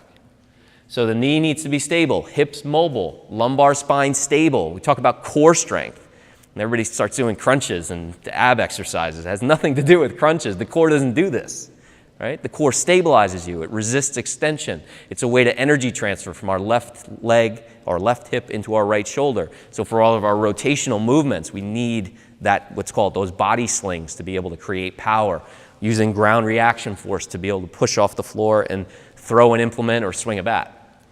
Lumbar spine needs to be stable, as I mentioned. Thoracic spine needs mobility, right? And then up the chain, mobile, stable, mobile, stable. That's an easy way to remember it. Okay? So hip, simple stuff. I want to leave you guys, like today, it's like take away simple stuff. And I can even send this out if you want these actual exercises. If you, on our YouTube channel, I have almost every exercise that we use with our athletes. It's on there for free. Like you can go in, look Frank Dolan on YouTube, just search it, and there's hundreds of exercises just like this one. So this is a half kneeling quad and hip flexor stretch. You guys sitting down, everybody's sitting right now, we get weaker glutes, hip flexors get tight. This reverses that process. So the significance of pressing into the stick, and by the way, it could be a bat, right? So this could be done right on the field. Okay, pressing down into the stick and then pushing your pelvis forward. Let me do that one again. Oops. So it's pressure into the stick, which gets my core to fire because my lats kick on, and then I push my hips forward for that quad and hip flexor stretch. Okay, think about what you need that for, right? Pretty much everything that you need to separate your hips, like running, going up steps. It's an infinite amount of movements that we do as humans that need this mobility. So if our hip flexors are tight, it's going to throw a lot off up the chain and down the chain. We're not going to be as efficient as we could be. Passive leg lowering. So doing things that are combining stretching and also core activation. So this is just a simple rope. You can buy it at Home Depot, cut it, tie it up, burn the ends, throw it in their bag, right? Simple passive leg lowering. Okay, it's a hamstring stretch, but it has a little bit of core activation to it because I'm lowering that leg slow on the left side. Okay, and then we get to more patterns. Okay, this is a core activation straight leg raise. This is, you got to go out and get an exercise band. They're pretty accessible nowadays, right? But it's going to be grip, pull, and then drive the heel to the ceiling.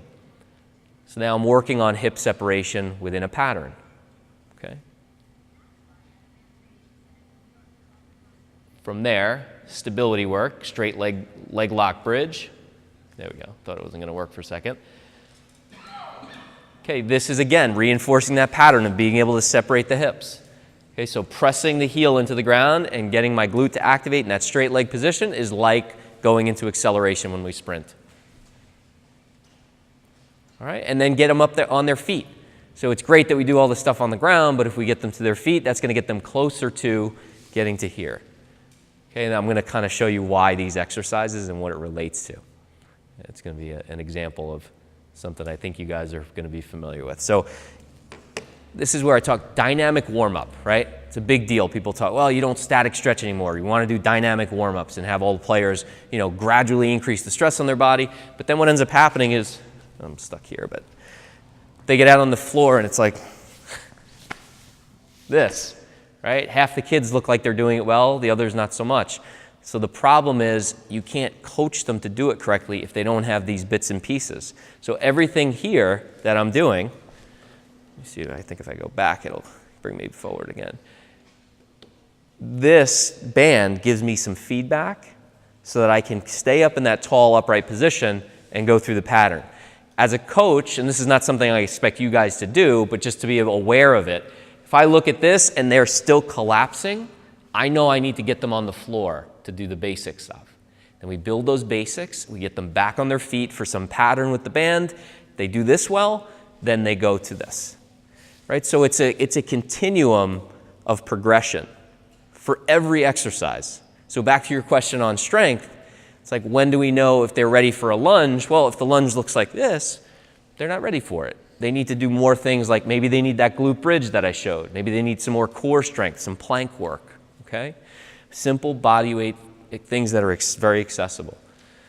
So there's a real thought process. I guess that's really the whole idea of why I want to show you a little deeper into this. There's a thought process behind exercise selection. It's not just, hey, workout of the day, we're going to go and do what the thing on the website says today. All right, and then there's that, movement prep, the knee hug. So toes to shins, being able to drive up and extend through that back bottom leg, staying as tall as possible. Like, how often does it really look like that on the field? All right, so, but there's progression. Just like you would teach a progression in swinging and throwing, it's the same thing. Then we go to a pillar skip. So from a speed training perspective, we want to get that same movement to be reactive and dynamic. Okay, so toes to shins, there's a technique that we're learning there, there's a quickness off the ground. Okay, and then we'll do something in our warm-ups called rapid reaction, which is a fast feet drill, just to wake up the nervous system. Okay, so it's mobility, stability, pattern work, movement prep, dynamic skipping, and those sorts of things to fast feet drill. And that's something that any of the coaches, I can put together something really simple for you guys, a warm-up for your team to go out there that'll have like 5 or 6 mobility drills, 5 or 6 stability drills, 5 or 6 movement preps, and it could be like an A and a B so the kids don't get bored. So like it can change, okay? Really, really simple, but I just wanted to kind of show you what each type of exercise. There's like 10 other exercises that are categorized rapid reaction that we would do, okay? So any attributes that we can improve with training, like power. If you have a son or daughter that you know that functional movement is probably something they need to work on, and after listening to the way Paul talked about the important role of a strength coach and what we can do, we have the availability to do the group training for a lot of the younger kids, and that's, I think, age appropriate. But as the kids get a little older, and if you want to do a functional movement screen, we can definitely set that up. That's something I'd be more than happy to have anybody come in from the Owls and just do a consultation on that to see how they move. So if that piece of movement is not there, and that's something that they probably need, I think that would be an important starting point. But then you might see, maybe it's power, maybe it's strength. Those bottlenecks, those weak links are always going to hold back the entire thing, right? Skill. The point I like to make with this is, again, we're not trying to get to perfection on movement. Just like there's no perfect diet. I think that's ridiculous for people to think that. But your kids need to eat a certain amount of fruits and vegetables per week and drink enough water so that they can perform and play in the games on the weekend, right? If we're going to play baseball. It doesn't have to be perfect, but they need to meet a minimum standard. Everybody in here would say, like, if I said, if you slept 2 hours a night for the next week, that would be a problem, right? At some point, you're not going to be able to focus at work. You're going to start to forget things. You're going to maybe drive off the road. There's going to be problems that come along with that. It's the same thing with movement. If we're not getting to that minimum standard, once we hit that minimum standard, then I think we double down on strengths with kids. Okay, so if they're old enough, they're at high school age, we start looking at, okay, we have a good movement screen score. You're adequate strength. You have adequate skill. Now, let's see what are you the best at in your age group, and then let's enhance that. I'm not big on trying to work on everything across the board. I think that's a mistake. But we need to make sure that you're hitting minimum standards across the board. And then we talk about, in our facility, we talk a little bit about character and culture, but I want to really quick just open it up for you guys. We had the one good strength question, but what are some of the things that maybe you've heard with training that maybe is a little bit inconsistent with something that I've said, or any specific questions that you might have? I think the best thing I know we've been here for quite a little while here, but the best thing is to get as specific as you can, like anything that you specifically would want to know. Yes? My son has plantar fasciitis. Yeah. And it comes and it goes, comes and it goes. Yep. Like, So this goes back to our whole idea of mobility stability, right? So remember we said the ankle's mobile, and you guys follow me on this one because it's important. It's a really painful thing. So, and you guys, has anyone ever had that, plantar fasciitis? Do you have it? Who has it right now? It's awful, right? It's like stepping on glass in the morning when you first get up out of bed, right? So what is that? It's your tissues healing overnight, and then as soon as you step down, you rip right through it in the morning. That's why it hurts so much in the morning. So if it is plantar fasciitis, and I was, everybody said, oh, you got to get the lacrosse ball, the golf ball. Maybe some of you guys have had that, somebody tell you to do that, roll the bottom of your foot. And it does, it makes it feel better because you're heating it up, you're getting circulation, you're getting that healing back, but you're not fixing the underlying problem, right? And that is that there's probably a mobility or stability movement issue somewhere, okay? And I would say, remember, look to the joint above or below. So we're getting a little more specific than we did before. If it's the ankle needs to be mobile, the knee stable. If I go back down the chain the other way, it's ankle mobility, midfoot stability, big toe mobility. So I would check, make sure his big toe can move passively, where he moves it himself. Then can he do it actively? So can he move his big toe off the ground? That could be, he might be able to do it by himself, and he may not be able to do it without the help. The other thing is, I wouldn't stop rolling. And anybody who has the plantar fasciitis now, you can still do the tennis ball and the lacrosse ball and the golf ball on the bottom of the foot to help make it feel better. You just have to back it up with some stabilization training for your feet. So I say whenever you get a chance to, you can do like just different like toe scrunches kind of thing to work on the bottoms of the feet. When it's inflamed and when it's in pain, like you say, it kind of comes and goes, I would try to lay off any exercises. I would try to have him wear supportive footwear. I know you may not let the kids wear shoes in the house, but it would be the only exception, okay? The only time they take their shoes off is before they go to sleep. And you do that for a week. What that's doing is it's getting that tissue on the bottom to rest, okay? And I know I'm representing Nike. Maybe we have to shut the cameras off for this, but the, not Saucony, but the Asics, Kayano 19s, 20s. You could even probably get like an older pair on Amazon just for him to wear for a little while. They're not the coolest looking ones. The kids don't like them that much, but those are the most supportive footwear. Or if you go to a running store and just say, I need the most supportive running shoe that you have. Nike does make a few, but there's probably, I would say that Asics and New Balance seem to be the most supportive ones. So you're getting his feet, the bottoms of the foot to rest, because like I said, he's just tearing right through that every time he's walking around when it's in pain and it's inflamed. Okay. A lot of these aching injuries, they just need rest. Okay, so they need rest, and then you've got to figure out what the underlying issue is. So is it the ankle being locked up? Is it the big toe being locked up that's causing the bottom of his foot to take on work that it's not supposed to do? That's really all this is, right? If my ankle doesn't move well, my knee's got to move a little extra. If my hips don't move well, my low back has to move a little bit more than it should. Okay, so mobile joints become stable, stable joints become mobile when there's a kind of screw up in the chain.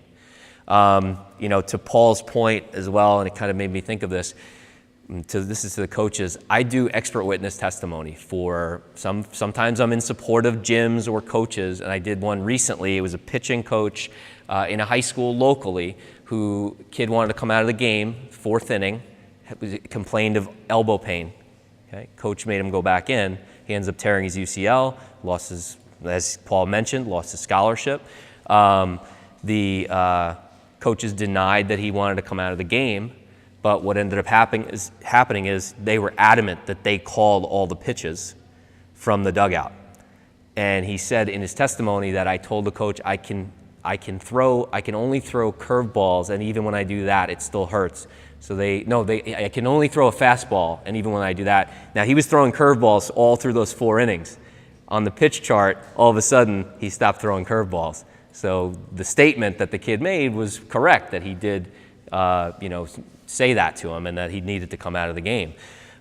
They sent them back in. Now, there are no standards, mostly, as Paul mentioned, there's no law or guidelines yet for how many innings a kid should pitch, but from an exercise and a position of where I can be an expert on, is if there's pain present, they've got to stop.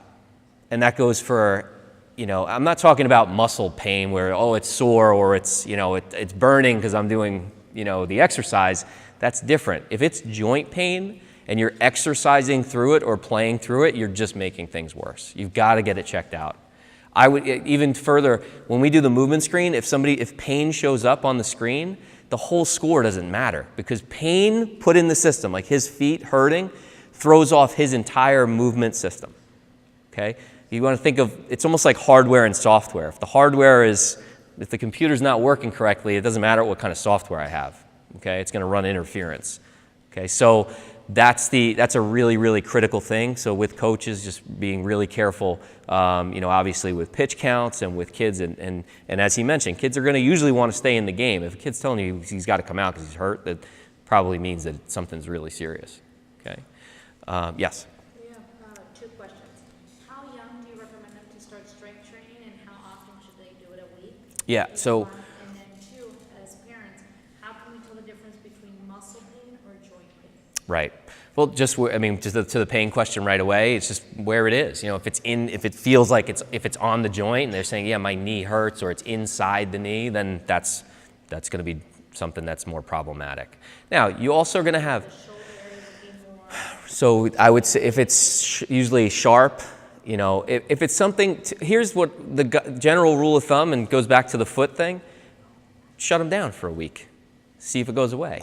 Usually it goes away, and then I would look at the movement. So if the pain goes away, this is more of the pain model of functional movement screen. I'll be very clear, I'm not a physical therapist.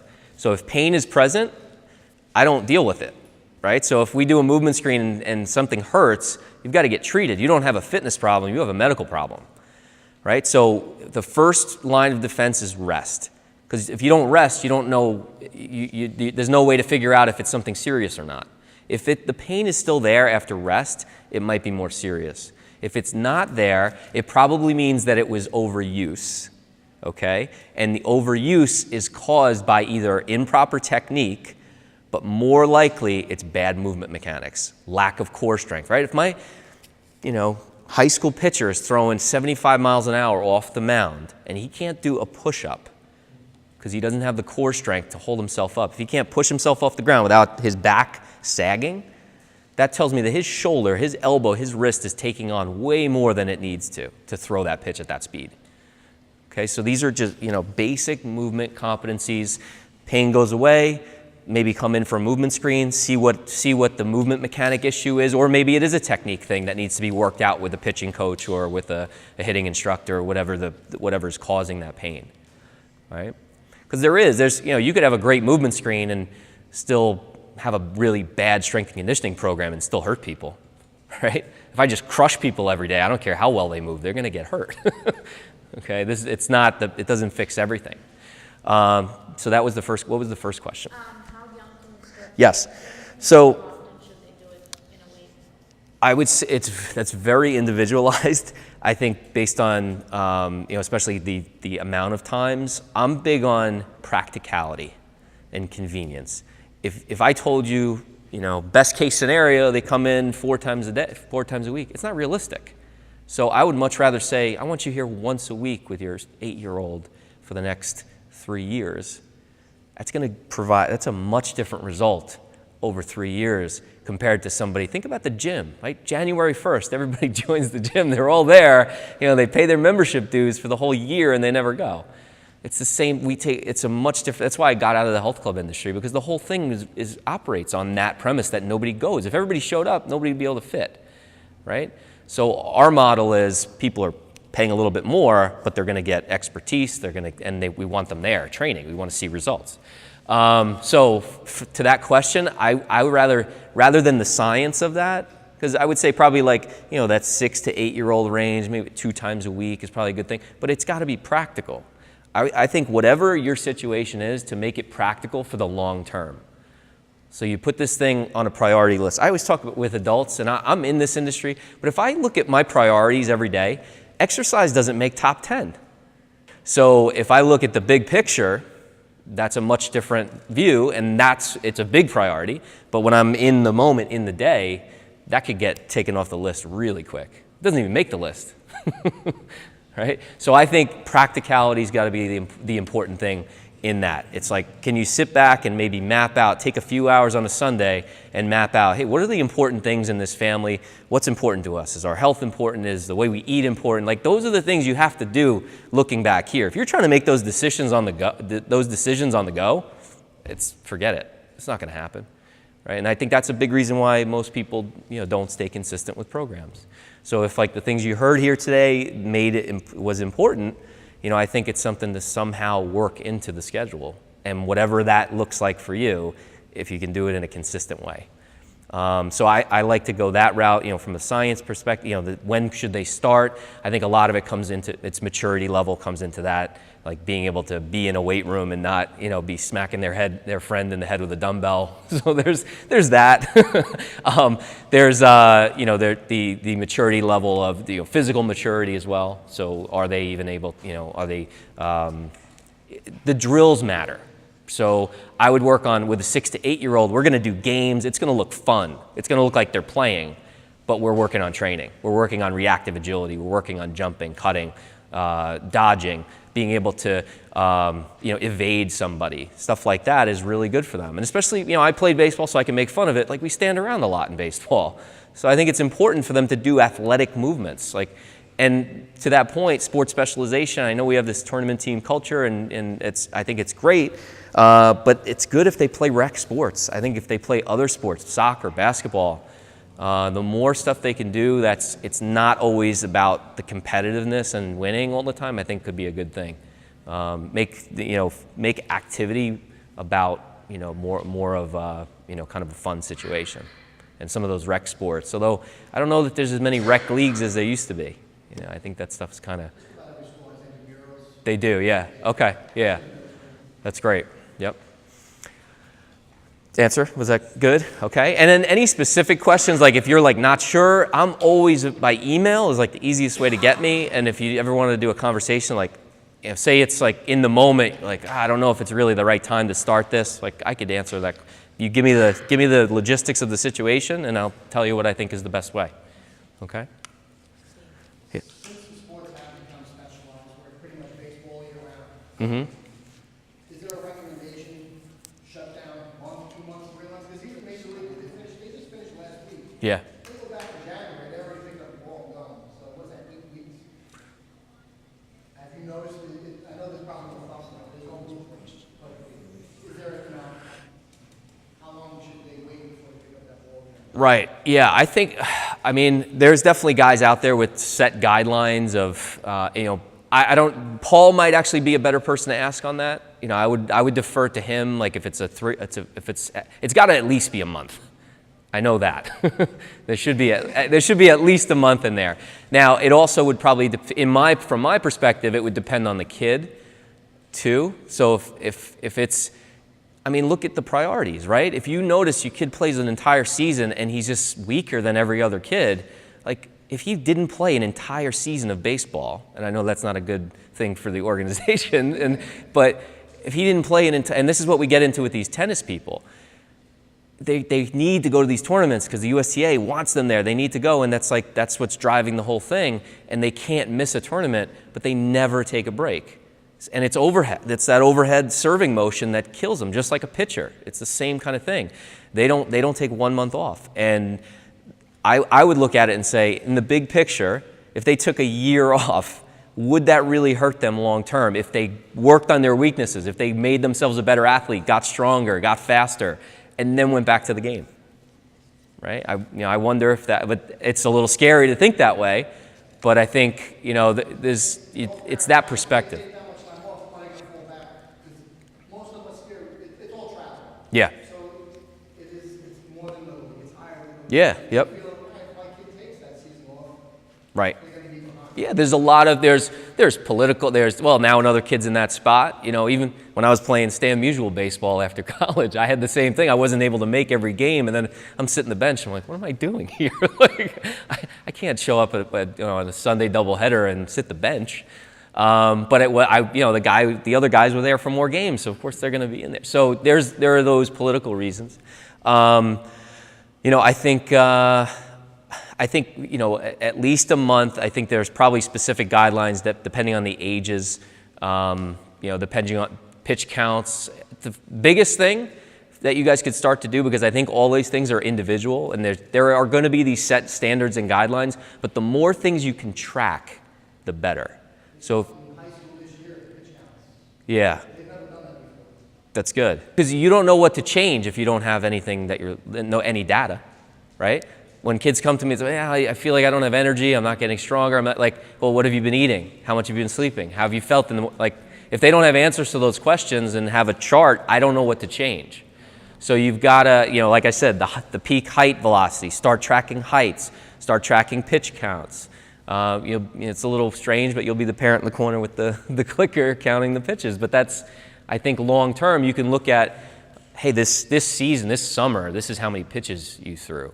Maybe we need to shut it down for a little while, okay? Because it is. And then you have the lessons culture where people go for lessons all year round, and you know, that's also could be an issue. But at the same time, if you're checking the boxes on moving well, strength levels, like, you know, and not to pump up what I do, but if you are making sure that you're meeting those minimum standards, you put yourself in a better position, at least. It's not perfect.